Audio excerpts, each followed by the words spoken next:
Good afternoon. My name is Ross Nova. It is 1 degree out today, right now, and it is cold. I was outside for a moment. I'm like, no, thank you. Did a 180 and we're back in the house. I'll be outside tomorrow working, so I will definitely enjoy staying indoors the rest of the day. Today I'm going to play a Fox News video, and I was listening to it, and I'm like, oh my gosh, I agree with everything because it's what I have been saying. In other words, they're kind of confirming what I have been saying. And that gives me hope that I'm not just talking and not making sense. Because if these guys are willing to say what I'm saying or have been saying, then I am onto something. I feel like I'm on the track since day one. To be patient with investigations, to make sure you give good, safe distance when you're protesting between you and the federal agencies or any law enforcement.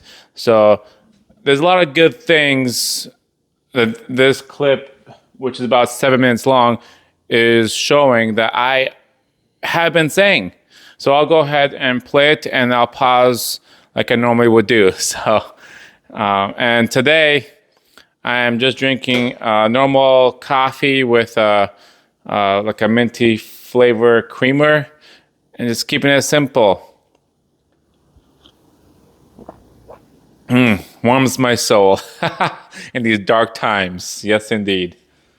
Acting DHS Secretary Chad Wolf and Fox News. I do apologize for all the glare and lights. I have 22 windows. I'm literally living in a glass house. I see 1, 2, 3, 4, 5, 6, 7, 8, 9, 10, 11. 11 windows facing me, pretty much. It's crazy on how many, and these aren't small windows. These are, 4 or 5 feet long. It's crazy.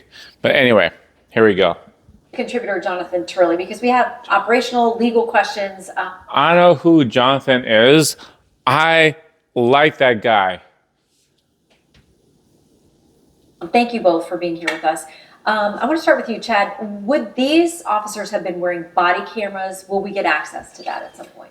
Well, the vast majority do not have body cameras, but as we know, there seems to be more and more video coming out. So I don't think the lack of video will be the issue here. I think we need to let the investigation play out, right? Yes. The FBI, That's what I've been saying since day one, since Renee's shooting and since Alex's shooting, right? We have to wait until investigation is complete, fully complete, right? All the leaders from the White House to the governor, and down to the mayor, we have to be patient and not jump to conclusions. It's easy to watch a couple of videos, but we're not in the shoes of the agent, right? So we have to interview them. We have to look at all the videos. We have to, put pieces together before, during, and after. There's many, many things. I'm sure there's hundreds of people involved in the investigation, professionals, experts, right? So let them do their job. leading the investigation, they'll dig into all the video that we've seen, but they'll also do a lot of eyewitness testimony. They'll also try to understand what happened before, what were the instructions the officers were giving to this gentleman. And so all of this provides context. What was the threat picture like? Did they understand? Did he announce that he had a concealed weapon as he approached the officers? I assume he did not. So a lot of this is going to get taken into consideration as that investigation unfolds. Yeah, and we were just talking, literally just before I came to set, I saw a new video I hadn't seen before. I mean, they just continue to crop up, which is helpful for investigators. I want to play something that Governor Walz said about this, because there's been this talk that when state investigators showed up, that they were blocked from gathering evidence and looking into this. Here's what the governor said about the investigation moving forward. Minnesota's justice system will have the last word on this. It must have the last word. As I told the White House in no uncertain Very terms, threatening. the federal government cannot be trusted to lead this investigation. The state. One thing I've noticed with Governor Walz is he's been all emotions. He's not about facts. He's not about being patient and waiting for, an investigation. He tends to act based on emotions and feelings and not so much facts, evidence, circumstances. All these things are important to draw a better conclusion of what's going on. Emotions and feelings, we have to remove them out of the equation temporarily. I'm not saying move them permanently, I'm just saying temporarily. Let's get the actual information out. Handle it, period. So Jonathan, how does that showdown play out as we try to get answers? Well, it's not true. I mean, this is unfortunately politics of the lowest kind, in that Yes. the governor is saying something to the public that's simply not true. This is a shooting involving a federal officer. Federal government is allowed to conduct its own Yes. federal investigation. The state cannot dictate who or when Correct. the investigation occurs. They can have a parallel investigation. Did you just hear him? What he just said? Parallel investigation. That's what I said in my last video. Federal investigations, right, are investigating the shooting of Alex, right? Minnesota can also have another investigation going at the same time, parallel. They don't have to cross each other. They can stay parallel. Now, Minnesota may not have all the access of federal information. Like if the agents happen to wear body cams, they may not have access to that. But what they have access is to all the cameras. They have access to witnesses. They have access to the scene. They have a lot of access to a lot of things, right? And I'm pretty sure they have expert investigators on certain things when it comes to videos, right? An expert can watch the video and look at a bunch of other videos and say, this is what happened, here's a time frame, so forth and so forth, right? And that can get pretty close, right? Same thing with the federal. They're gonna have probably a little bit more access to certain stuff. And hopefully, at the end of both investigations, they end up to the same conclusion. If not, then federal agents can explain themselves why they came to that conclusion and why Minnesota didn't. And Minnesota says, well, what about this, this, and this? And hopefully the federal agents are able to answer all these other questions. So they both end with the same conclusion. So parallel, that's what I've been talking about in the last video. That's what this guy is also saying, which makes me really, really happy to know that I'm not just BSing. I'm not just making things up, because I do believe that there should be a parallel investigation. If it's not happening, then Minnesota is wrong. It's certainly within their right. I can understand why they would want to do that.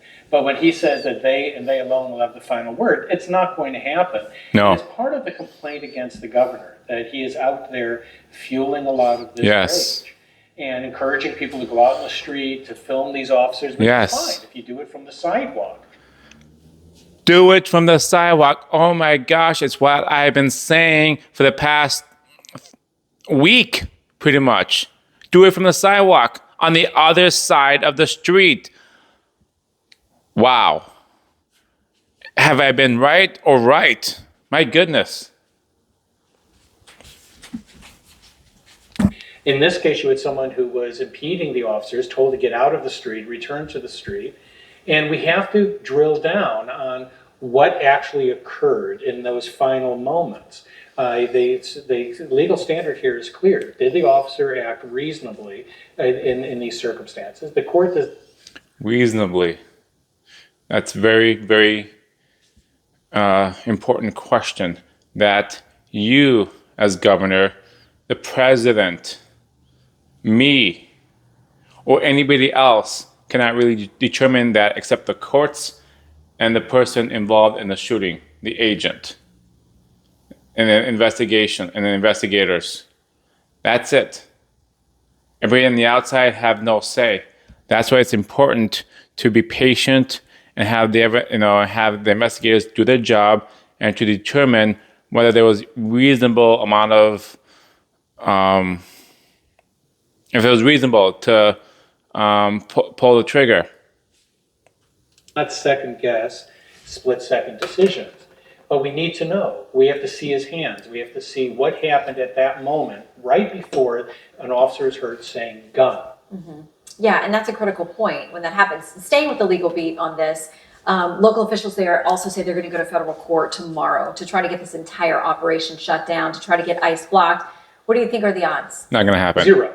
Zero. Previously, Yes. the governor and the attorney general went in to try to stop the feds from bringing in more personnel to investigate fraud. These have absolutely no constitutional foundation. They may have some political. I want to hear what he said Go to again. federal court tomorrow to try to get this entire operation shut down, to try to get ICE blocked. What do you think are the odds? Zero.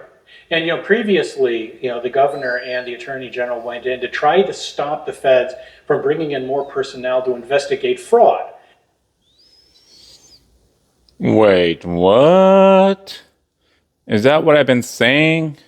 How Minnesota stops the fraud investigation, is preventing from federal agents to come in and investigate the fraud, and now agents don't want to play ball with Minnesota. I wonder why. These have absolutely no constitutional foundation. They may have some political benefit, but they have no legal recourse here limiting the federal government. These are federal law enforcement officers. Federal. Despite what the governor said, where you told actual people to not treat them or refer to them as law enforcement. They are law enforcement Yes. officers, and they're allowed to enforce federal law. Well, there's something that Secretary Noem said last night. If we could just work together, and she talked about a lot of jurisdictions where they are working federal officers, ICE, Border Patrol, with localities that do have Democratic leaders, and that this is not the situation that we're seeing in Minneapolis, that they actually have, deported tens of thousands of people through these targeted works. Now, I want to play something that Bob Jacobson, he's the public safety commissioner there in Minnesota, what he said about working together with the feds. Here's what he said last night. If there are violent offenders or violent criminals or violent crimes, we will investigate and we'll bring those to justice. If the federal government would like to work with us, to continue to work with us as they have in the past, to locate those violent offenders, we are always open to those discussions and always willing to assist. Okay, so is something getting lost in translation here? Because the feds are saying the locals are not helping us going after these. And he says if it's a truly violent criminal versus just rounding people up because they're in the country illegally, they're willing to help. Where has this broken down? Well, it'd be interesting to understand what they are defining as violent, right? So if you're a criminal illegal alien, that's who ICE is interested in. Yes. They lodge detainers. Many of those detainers are not honored by places like Minneapolis and others. And so that's what ICE needs, which is the ability to go into those jail settings, both there at the local level And we have to understand too that the local jails and the county jails and stuff, they are working with ICE and federal. Last time I checked, I think there was a miscommunication or someone wasn't telling the full story or make it appear like they weren't working when they are. ICE and Border Patrols are working with sheriffs as well, which is good. I think law enforcement is somewhat, cannot confirm, but are somewhat helping ICE and federal agencies as well under the table, under the radar type deal. I think, don't quote me on that, but I would hope so. I truly would hope so, because law enforcement, police officers, they want the streets clean. They don't want criminals to be walking around and then they have to deal with it later. If the federal agents can come in and remove them, that's one less thing they have to worry about. throughout the state, and to remove any criminal illegal alien that is in a jail setting. They can do that without going into the neighborhood. I mean, it's very clear that both Minnesota or Minneapolis is not working with DHS and ICE in that way. Well, and how much of this lead up to this, because it's something that the Attorney General brought up yesterday, is when they've operated as sanctuary cities and sanctuary states in the past, it means that there is going to be a concentration of people then ICE or CBP is going to be interested Very much so. in removing. Yeah, absolutely. Look, ICE goes through a targeting system to try to identify where are the criminal illegal aliens. And if you did a heat map, the vast majority are in these sanctuary cities, not all. And I go back to your earlier point, like ICE does operations every day in places like Texas and Florida without any of this drama. And why is that? Because local law enforcement supports them, allows them to go into the jail. Yes. We'll go with them to provide that crowd control if they need it, if they have to go into a neighborhood to do an operation. None of that is at play in Minneapolis or a place like Portland or Chicago or anywhere else. And that's the issue. On top of that, you have the mayor and the governor saying they're not law enforcement, saying that they're propaganda machines. They are incentivizing their residents to go out. And that where the danger lies.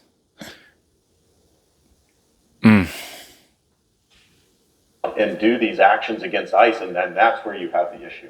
Well, and then of course, Jonathan, it raises all these questions that we keep hearing about the Insurrection Act, people saying we haven't met those conditions in Minneapolis and Minnesota, but it's essentially if state authorities and state courts are not able to handle what is happening there, what's the legal path? Should the president pursue it or not? Well, I'm hoping that the president will not have to use the Insurrection Act. If the question is whether he can, the answer I think most quick.